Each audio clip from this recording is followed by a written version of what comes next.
Welcome everybody to another video of Vinyl Addict. I have U2's 2004 How to Dismantle an Atomic Bomb versus the recent release of How to Reassemble an Atomic Bomb.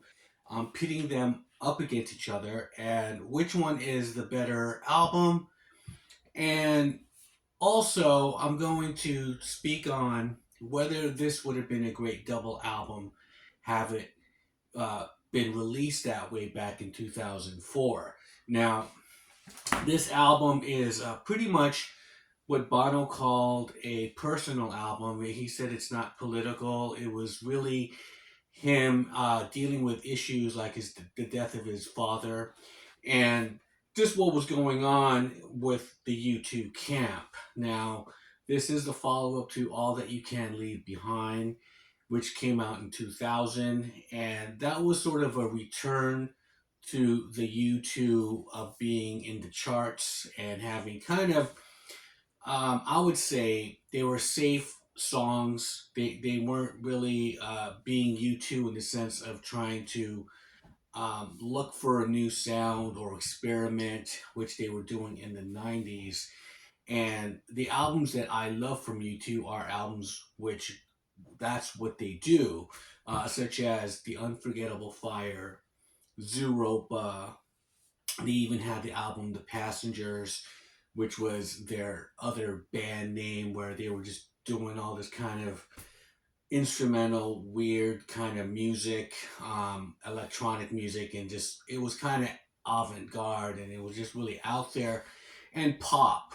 And when they came back to All That You Can Leave Behind, it was very, like I said, safe, and they were getting again radio airplay and people were loving them, and I think that was the point of trying to sound like a commercial sounding U2 for I would say adult contemporary. I mean, there were some songs on there like Stuck in a Moment You Can't Get Out of, and it just, I don't know, it just seemed very safe. And he had Brian Eno, Daniel Lanois trying to put out a Joshua Tree that was not as groundbreaking as Joshua Tree. And the one thing about the Joshua Tree is like a song like With or Without You, where Bono said that's a weird song to be in the top 10 because it was, and to make it to number one at the time, considering what's going on, the musical climate of 1987, and just weird kind of what he would call wallpaper pop music, and With or Without You was coming from a different place. And so I felt like they were kind of doing that with All That You Can Leave Behind. They were kind of making like U2 wallpaper music, to be honest with you. And I ranked all the albums of U2 um, before, and these two albums were pretty low on my ranking. Now, looking back at this album as a follow up to All That You Can Leave Behind, it was a little bit hard edge, but it was also more arena rockish. They were pretty much making music for the arena and just very easy to digest songs. And so Vertigo, we're gonna go side to side. Okay, so side one on this album, the opening track, Vertigo. It's a good album opener. It has that riff that's very catchy, and they're again trying to, as a lead-in single, try to grab the listener, and it was also put on I remember it was on a commercial. I forgot what, I think it was Apple. They had an Apple commercial and they used Vertigo, and so they were kind of doing that kind of hip hop, what hip hop artists would do later. But U2 was doing it, but by kind of joining forces with like corporations. And Vertigo was a song that was just always on the television at the time. Um, it's an okay song. It's a lot of their songs they go through different stages, and that one they had like some difficulty with, but the final song of that, it's okay. I mean, it's a good album opener, but it's not one of their really best songs. It's just safe, like I said. Miracle Drug, I like that song.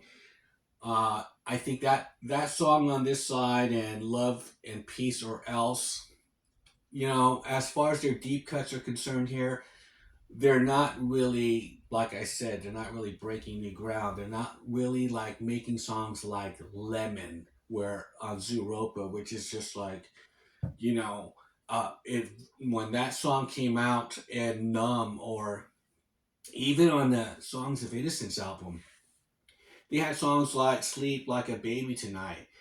Just something that was just like, wow, I would never think of you two doing something like that, or just taking their fans to a different place. Or another song on that album is Raised by Wolves. And this album, it's very safe, like I said. So sometimes you can't make it on your own.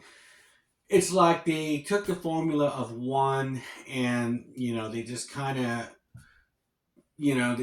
of put it through different themes, and this is about his dad and everything. But Love and Peace or Else is probably the only song on here on this side, which is a really interesting track. It's a really cool track. As far as the deep cut is concerned, it's really good in the arenas. City of Blinding Lights ends side one, and that to me is recycled Where the Streets Have No Name. So it seems like they just take this YouTube formula of what was big at the time, and they just kind of like, kind of do a rundown on it, and just kind of put it out there. And it's just, it kind of makes the original YouTube songs that were kind of genuine and kind of, not saying that this is, really generic U2 trying to be U2.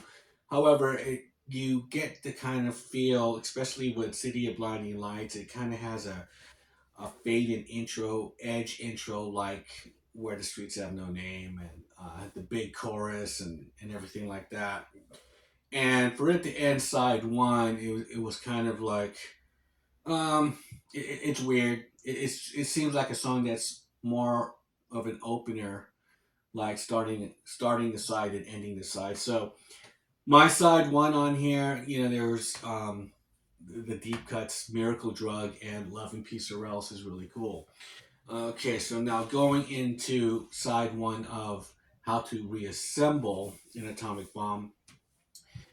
Picture of You, um, X plus W, which is Xanax and wine. Now, this is a updated version. It was once Fast Car and Xanax and wine, and they finally, the Edge took these songs, some of these B sides that were released as B sides, and kind of um, put it through a different kind of filter, and they sound like no longer like B sides. They actually sound really like they were really good songs, and the B sides that were released were just, it just seemed like they were unfinished when you listen to it now. But when you listen to it, these versions of it, it's really good. And as an opening track, it's very engaging.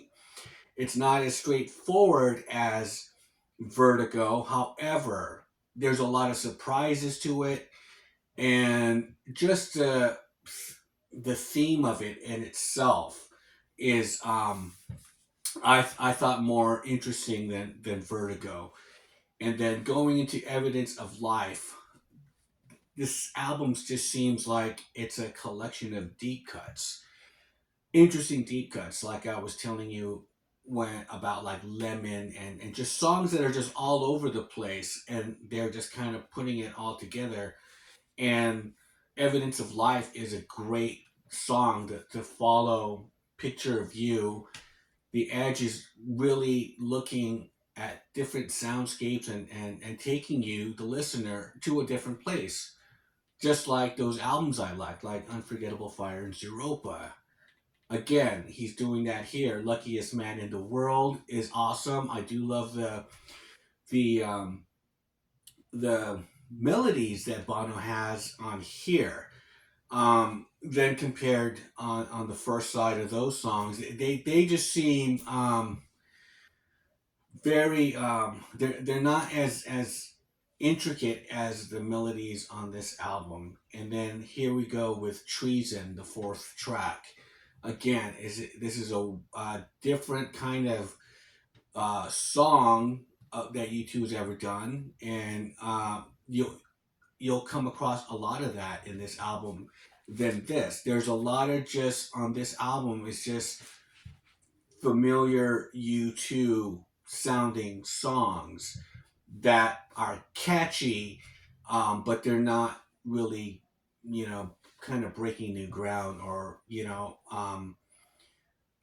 not taking, like I said, the listener to a different place. And the one thing about this album is it's again looked after the Edge. Okay, so like just like Zeropa, how he co-produced that album and he was all over that project, he is all over this one, and so you could really tell that when the Edge is involved in a whole album of U2, it sounds very unique and it sounds very um, not only just interesting, but it's just like um, it's just like, why don't they just put this out as a regular album? If this came out after Pop, it would have been great. And then after this album would have been No Line on the Horizon. Songs like Fez on that album.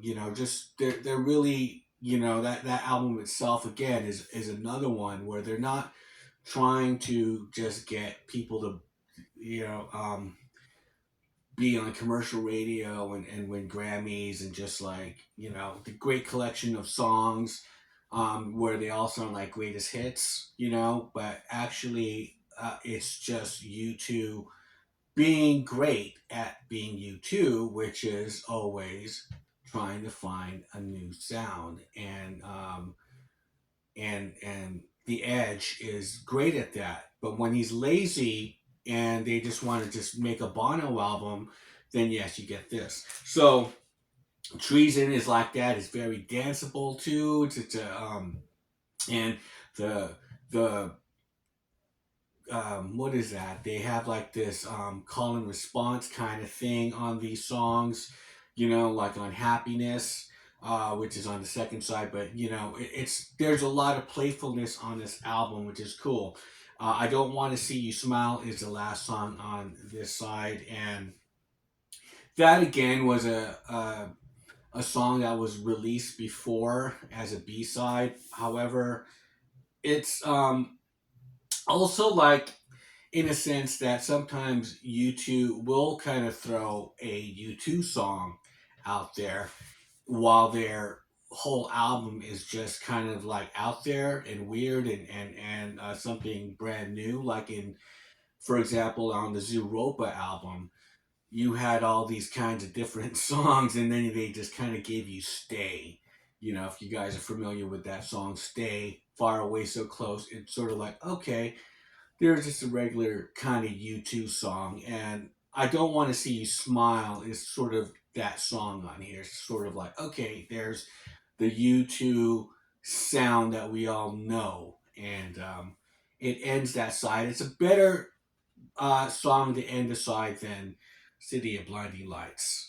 I just felt like this is well put together. The track listing is really, really, really, really good. So side one, of course, it's going to this album, and starting off on side two, back to How to Dismantle Atomic Bomb. We start off with All Because of You, and that is it's a great kind of rocking song. It's very kind of like it's like a Kiss riff or something, that the Edge was doing, and a lot of great guitar leads on that song.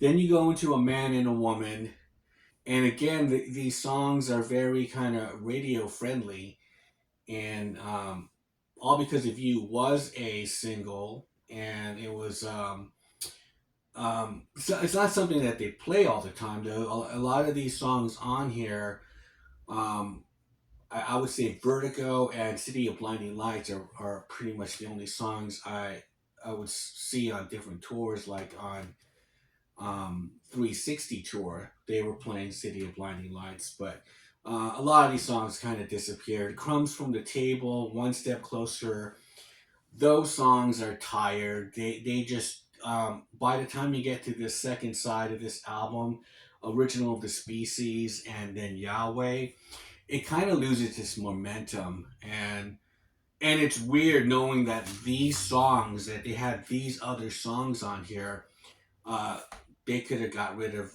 Crumbs from Your Table. That song just it just sounds like filler to me. One Step Closer, again about his father's death. Um, Original of the Species. It's yeah. This is like a Bono album, and this is like an Edge album. And but when Edge is behind the controls of a U2 album, it just sounds a lot better and interesting. And he should have just Bono should have just made a solo album, on some of these songs, just some of them, you know. And it ends with Yahweh, which is sort of like the first time they kind of ended an album, the album closer as upbeat, and it's not very um, like their usual album closer, like um, Mothers of the Disappeared. Just some kind of slow, brooding song, a funeral song like Love is Blindness or something like that. So they ended up on an upbeat kind of Yahweh kind of song, and it's typical. Like I said, it's like you could take these songs and go, that reminds me of One Tree Hill, that guitar riff, you know, and it's like they're always trying to take U2 songs that were great and like they're just making it again on this one. But going on to this album on side two, starting off with Country Mile, it's a really great song for one thing. It's now sometimes you'll hear Bono kind of, especially in sessions, like some of the same lyric may appear on another song, or he may say it in a different way, or whatever like that. But however, Country Mile does kind of have that City of Blinding Lights kind of feel to it on some certain parts, but it's just a little. Like they were probably at one time taking parts from here and moving it there, and taking parts from this song and moving it over there, just like how they discovered one, like in the Octune Baby sessions, how it was like the bridge of Mysterious Ways, you know what I mean? And so it's just in a jam session.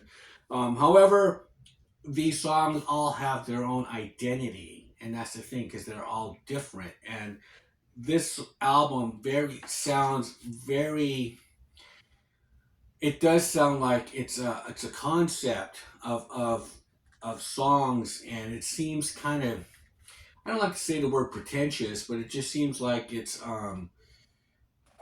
like a mature U2, and they're dealing with mature topics, and a family and this and that. Well, this one is very playful, and it's just it still has that kind of zest to it, like Pop had. The album Pop had some, like, some crazy songs on there, and just had songs that are just kind of fun, you know because this album doesn't even sound fun. There's some moments like All Because of You, and Vertigo, but this album from beginning to end, it's very playful, it's very fun.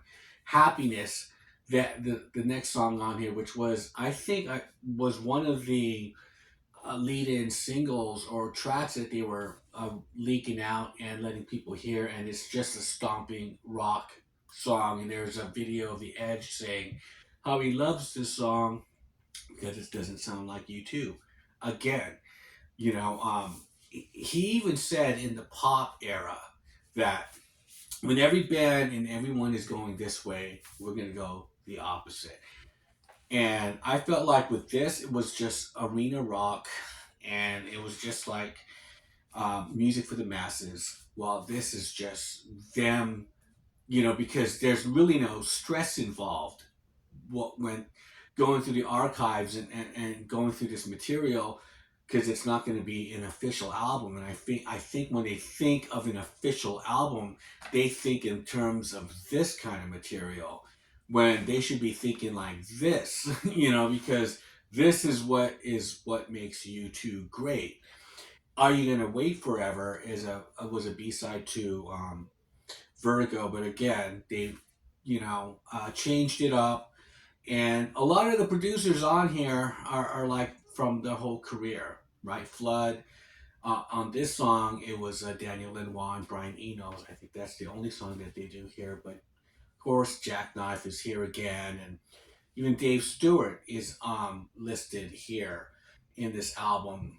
And the next song, Theme from the Batman, which is All the Edge. It's a short piece, it's an instrumental piece. It reminds me of like B 52s, early B 52s, but cool sci fi music. It's again, The Passengers it's a theme song. So it's like uh, the Edge always comes up with this kind of music that's just you could just, if you listen to it without even some of the U2 songs, if you listen to it without vocals, it's very just kind of out there, you know. And Theme from the Batman is a great piece. It's one of my favorite pieces on here because it's so cool. It's just um, it's just they should, like, again, they're going back to like Unforgettable Fire, like Fourth of July, instrumental little pieces in their album, and so that's kind of revisited here. And then the last track is All Because of You Too, and alternate lyrics, and it's a lot more raw, and there's some Edge singing, doubling up on some vocals with Bono, and it's he kind of breaks up the verses different. He sings two lines kind of differently on the verses, where on this album he just kind of keeps it the same. While this one he kind of like throws in some attitude, and it's a better version, and it's a better ending to an album. All Because of You Too. So my closing arguments on this, and another thing is just that as far as like the packaging goes, well, I think this one does win as far as the album cover than this one. Um, this is a gatefold, and in the background here, they're just in the desert. So they're kind of revisiting like that whole Joshua Tree thing. Um, and that's what I mean. It's sort of just, it's familiar, That's what this is when releasing it. It's familiar, and they're on the cover again. Now, if this was, okay, a double album, would it work? Because I always felt U2, out of all the bands, uh, they never put out a double album, which was a Creative Peak album where it was just like, the band reached to this level of like, even the Beatles, the White Album, Pink Floyd, The Wall, The Cure, Kiss Me, Kiss Me, Kiss Me, Prince, Sign of the Times. You could go on, right? Songs in the Key of Life by Stevie Wonder, the XL Main Street, of course, the Stones, as I said, and what was that other one? Electric Ladyland by Jimi Hendrix. Now, they did have at the time, the Joshua Tree being the fifth album, they had a lot of songs, right? And they didn't go the route of putting that double album, right? Because they said, we're going to work the singles instead. So we'll release two new songs, along with a single, like With or Without You came with, Luminous Times and Walk to the Water. Then they released the single, I Still Haven't Found What I'm Looking For, that had Spanish Eyes and Deep in the Heart, and so on and so forth, right? And they did that with Rattle and Hum as well. I wouldn't consider Rattle and Hum that double album of creative peak genius because it was live stuff mixed into it, not just all studio material. The Joshua Tree could have been that album, but they didn't do it, and I felt like I think this would have been their other creative peak, and I think it would have balanced it out. You know, the Edge and Bono. The one thing is I would drop a few of these songs like Crumbs from the Table, One Step Closer, Original of the Species, and I think it would have just been a really eclectic collection of songs, just like the White Album, you know, because during the Joshua Tree era, when it was released, he was saying that the the Joshua Tree was like a White Album, where it's just a bunch of just a collection of songs where you could have on the same album Rocky Raccoon and Glass Onion, and you know it'll just go from one extreme to the other. And I felt like okay, yeah, there were some songs like that on the Joshua Tree. If you would have put the the B sides all together and made like a collection, I mean, for their kind of band, like what was the song Race Against Time? They have that little instrumental with Sweetest Thing, with Bullet the Blue Sky. There would be some, kind of songs that are kind of like all over the place. However, I feel like this would really um, do that kind of collection of eclectic songs and just like, wow, that's all on the same album. Sort of just like Prince's Sign of the Times. That's a great example of just him doing gospel, and then he'll do like Housequake, and just all these weird songs that are just kind of put together. I think that would have worked with this, and even though there was like two versions of All Because of You, that's been done like with Guns N' Roses on their kind of big Use Your Illusion albums, where they had alternate versions of Don't Cry, different with different lyrics. However, these are different versions of it. But and the one other thing, which kind of binds them together, is that there are songs on here like Picture of You, and Happiness, where they bring up Atomic Bomb. They bring up the saying or dismantle an atomic bomb is also the lyric in Picture of You, in the desert, trying to dismantle an atomic bomb. And so it kind of goes together with the theme. And that's weird because those lyrics on these songs, it would have been perfect, with the title and everything. But they didn't go that route. However, yeah, I think it would made U2. I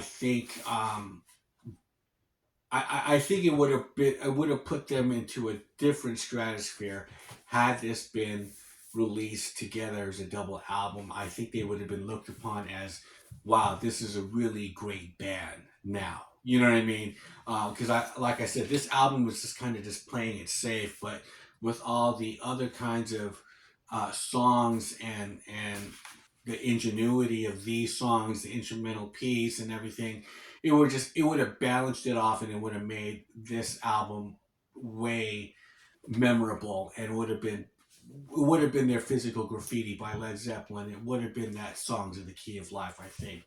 So that is my opinion. Those are my. Leave me some comments below on what you think about the new U2 album, or the Shadow album. Is it better than the original 2004 Grammy Award winning How to Dismantle an Atomic Bomb? I don't. I think it is. I think this album is far more superior musically, and but that's just me. I like that U2. Like I said, I like the U2 where they're experimenting and they're trying different things, and they're challenging their listeners. So leave me a comment below, and with that, I'll shut up and I'll see you guys on the next one. Bye.